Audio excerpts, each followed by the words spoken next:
நான் மருத்துவர் கைலைராஜன், நாம் தமிழர் கட்சியின் நிலக்கோட்டை தொகுதி வேட்பாளராக களமிறக்கியிருக்கிறேன். நாம் தமிழர் கட்சி எந்த கட்சியுடன் கூட்டணி அமைக்காமல் தனித்தே களமிறங்குவது எல்லாருக்கும் தெரியும். இந்த 2026 தேர்தல் தமிழ்நாட்டின் ஒட்டுமொத்த அரசியல் களத்தையே மாற்றி அமைக்க போகிறது. நம்ம பேப்பர்லாம் பார்த்துட்டு இருக்கிறோம். பலர் கட்சி மாறி கூடு விட்டு கூடு பாஞ்சிட்டு இருக்கிறாங்க. தொடர்ந்து கூட்டணி அமைக்காமல் களத்தில் நிற்கக்கூடிய எங்கள் செந்தமிழ் சீமான் அவர்களின் சகோதரர்களாக நாங்கள் களத்தில் நிற்கிறோம். நாங்கள் மக்களுடன் கூட்டணி வைத்திருக்கிறோம். மக்களை காப்பாற்றுவதற்காக மக்களுடன் கூட்டணி வைத்து தேர்தல் களத்தில் நிற்கிறோம். நிலக்கோட்டை தனித்தொகுதி என்பதால் ஒரு புறக்கணிக்கப்பட்ட தொகுதியாகவே இருந்து கொண்டிருக்கிறது. அதை மாற்ற வேண்டும் என்றுதான் என்னை இங்கு களமிறக்கி இருக்கிறார். இங்கு பல பிரச்சனைகள் இருக்கிறது. இந்த பகுதியில் மல்லிகை, மறிக்கொழுந்து மற்றும் பல மலர்கள் உற்பத்தி ஆகிறது. காய்கறிகளும் உற்பத்தி ஆகிறது. நெல், தென்னை, கரும்பு, வாழை பயிரிடப்படுகிறது. தண்ணீர் பற்றாக்குறை சரி செய்யப்படாமலே இருக்கிறது. மஞ்சள் ஆறுன்னு ஒரு ஆறு இருந்துச்சு, அதுக்கு இப்ப உயிர் இல்லை. முல்லை ஆற்றுல இருந்து நிறைய தண்ணி வரும், முறை தண்ணி வந்துடும் சமயத்துல.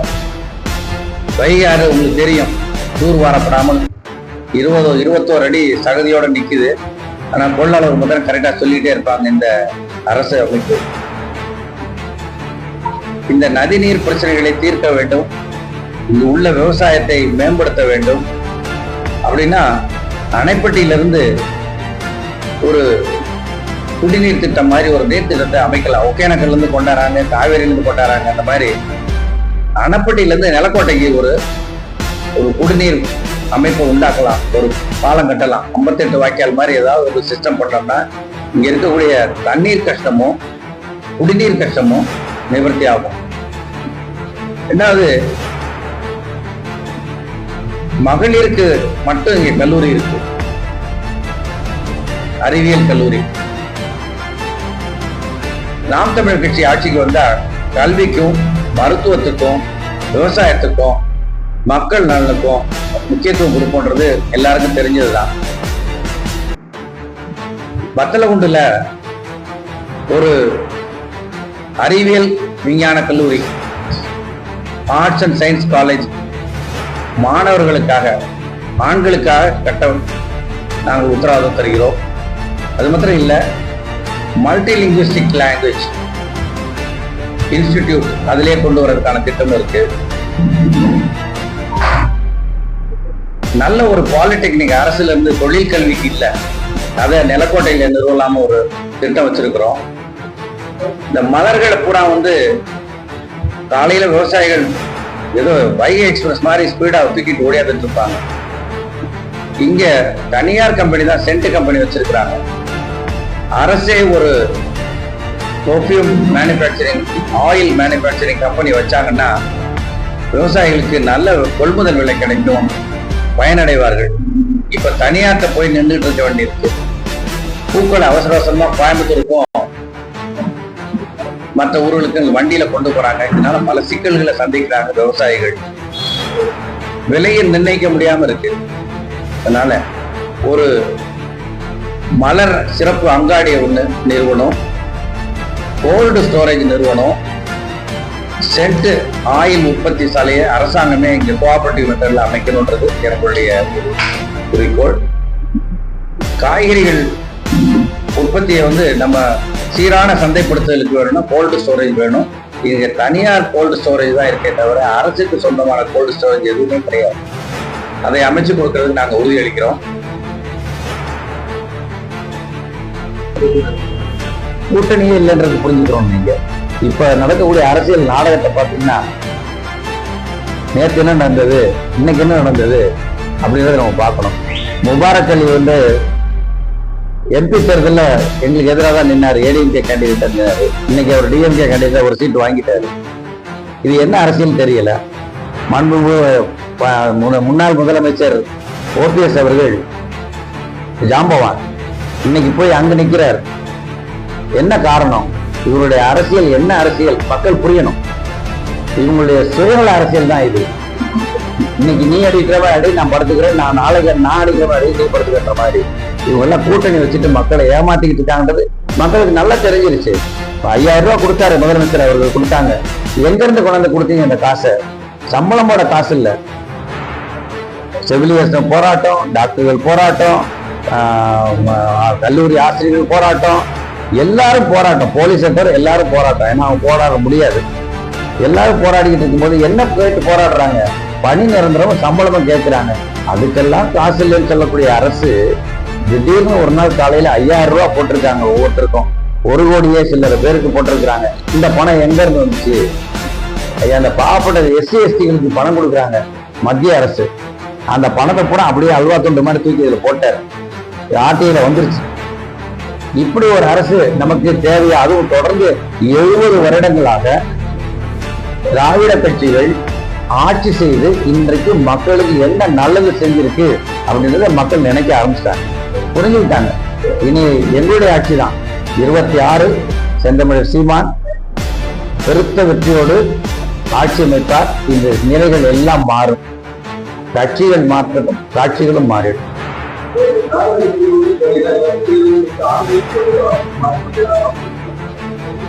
அதாவது எல்லாருமே டிக்கெட் எடுத்து தான் பஸ்ல டிராவல் பண்றாங்க. ட்ரெயின்ல கூட வித்தவுட் டிக்கெட் டிராவல் பண்றாங்க. எல்லாரும் டிக்கெட் எடுத்து டிராவல் பண்ணக்கூடிய இந்த பஸ்ல நஷ்டத்துல ஓடுது. இது ஏன் ஓடுது அப்படின்றது இது வரைக்கும் யாரும் ஒரு வெள்ளை அறிக்கை கொடுக்கல.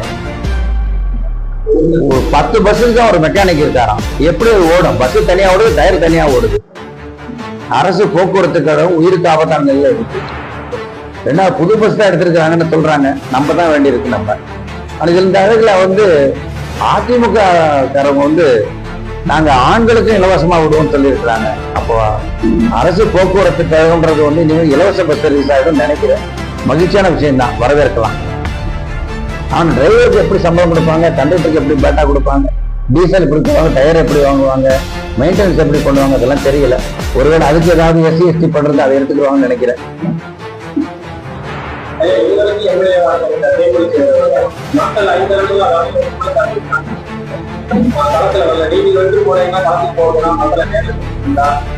நிலக்கோட்டை பகுதி மக்களும் வத்தலகுண்டு மக்களும் என்னை பல வருஷங்களா நேரம் பார்த்துட்டே இருக்கிறாங்க. களப்பணி எப்படின்றது அவங்களுக்கு நல்லா தெரியும். இலவச மருத்துவம் செய்தேன் 97ல இருந்து. இங்க சண்டே ஞாயிறு காலை நான் இலவசமா வைத்தியம் பார்த்துட்டு இருக்கேன். நிறைய மக்களுக்கு தெரியும்.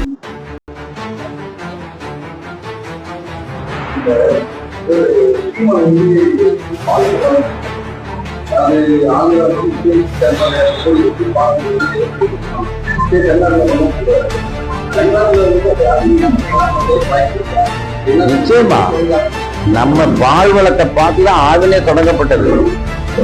இந்த சாராய கடையெல்லாம் திறக்கிறதுக்கு முன்னாடியே ஆவின் பால் பண்ணி தொடங்கப்பட்டது. காரணம் பால் வளம். உதாரணம், எங்க ஊர் முத்துலிங்கத்துல சர்டிபிகேட் கொடுத்தாங்க. ஒரு நல்ல புரதச்சத்து நிறைந்த ஒரு பால் அப்படின்றத கொடுத்தாங்க. இப்ப எங்க ஊர்ல பாலும் கிடையாது, மாடும் கிடையாது, பால் பண்ணையும் கிடையாது.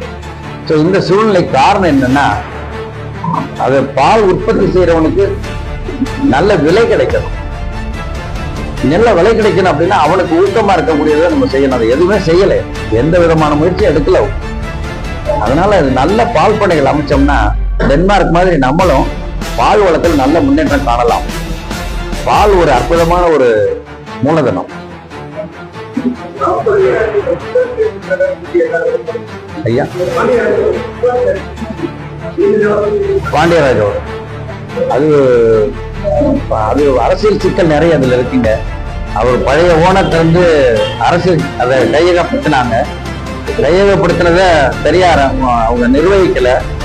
அதை பேரியன் கோவுக்கு விற்க பார்த்தாங்க.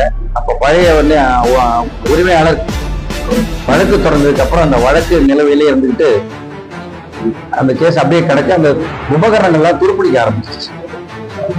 அதை வந்து நெல் கொள்முதல் செய்து அதை வேக வைக்கக்கூடிய ஒரு ஆலையா மாற்றலாம்னு முயற்சி பண்ணாங்க, அதுவும் நடக்கல. கரும்பு உற்பத்தியாளர் அதே இருக்கனால நம்ம பாண்டியராஜ முறையில திரும்பவும் அதை அரசே நிர்மாணிக்கலாம்னு நான் நினைக்கிறேங்க.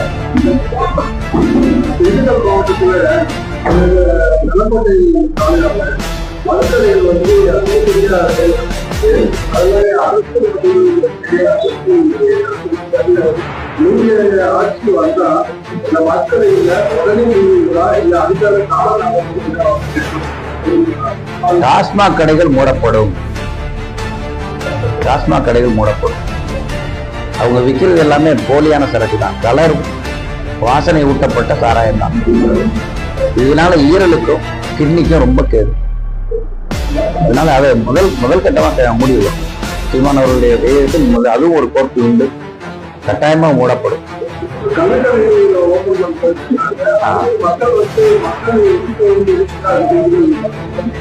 மக்கள் எதிர்ப்பு. இப்ப கரும்பு சாறு குடிக்கிறீங்க, அதுல இனிப்பு இருக்கு. இது பனைமரத்திலிருந்து தென்னை மரத்தில் இருக்கக்கூடிய பால் தான் இது. இது ஒரு விதமான உணவுப் பொருள். இதுல சைடு எஃபெக்ட் தான் நமக்கு வந்து இந்த போதை. இதனுடைய கேலரி வேல்யூ தனி. சாராயத்தை நீங்க குடிக்கிற கேலரி வேல்யூ கிடையாது. ஆல்கஹாலிக் எஃபெக்ட் தான் உண்டு. நரம்பு மண்டலத்தையும் இருதயத்தையும் ஈரலையும் கிட்னியும் பாதிக்கக்கூடிய. கல்லுனால வந்து எந்த விதமான பாதிப்பும் வராது. உணவு அப்படி பழைய சோறு நீர் ஆகாரம் சாப்பிட்றோம் இல்லைங்களா, அந்த மாதிரி இது உணவோட சேர்ந்ததுனால ஒன்றும் பிரச்சனை கிடையாது. தாராளமா கல்லுக்கு ஆதரவுன்னா கல் சைடு எஃபெக்ட் தான் போதையே தவிர அதனால கெடுதல் கிடையாது. தென்னங்கள்லும் சரி பனங்கள்லும் சரி ஒரு உணவு தான். அது கரும்பு பால் மாதிரி, தேங்காய் பால் மாதிரி, அதுவும் ஒரு பால். அதில் கெடுதல் கிடையாது.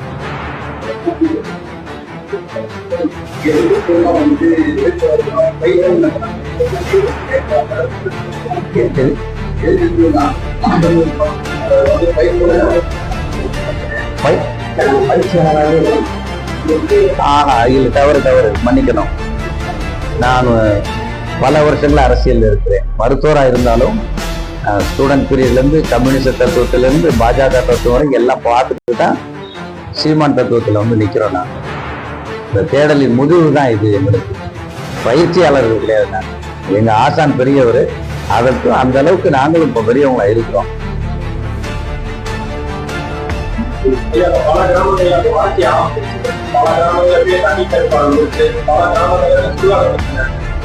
பல நிச்சயமா மிக முக்கியமான பிரச்சனைகள் தண்ணீர் பிரச்சனை. அது திண்டுக்கல் மாவட்டம் அதிகமான பிரச்சனைகள் இருக்கிறதுன்னு எல்லாருக்கும் தெரியும். முதல் கட்ட நடவடிக்கை இதெல்லாம் செய்வோம்.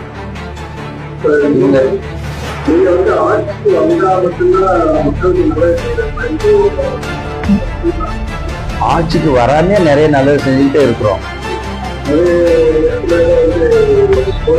ஆட்சிக்கு வந்தால் அதிகாரம் நம்ம கையில இருக்கனால எதையும் நம்மளால சாதிக்க முடியும். பொருளாதார சிக்கல் வராது. தனிப்பட்ட முறையில செய்யும் போது பொருளாதார சிக்கல் நிறைய இருக்கு. வெளியிருந்து வரக்கூடிய துறைகள்ல இருந்து வரக்கூடிய தடங்கல்கள் இருக்கு, அடக்குமுறைகள் இருக்கு, இன்னும் சொல்ல போனா ஒடுக்குமுறைகள் இருக்கு. சந்தித்த பத்திரிகை நண்பர்களுக்கெல்லாம் என்னுடைய நன்றி வணக்கம். பார்வையாளருக்கு நன்றி வணக்கம்.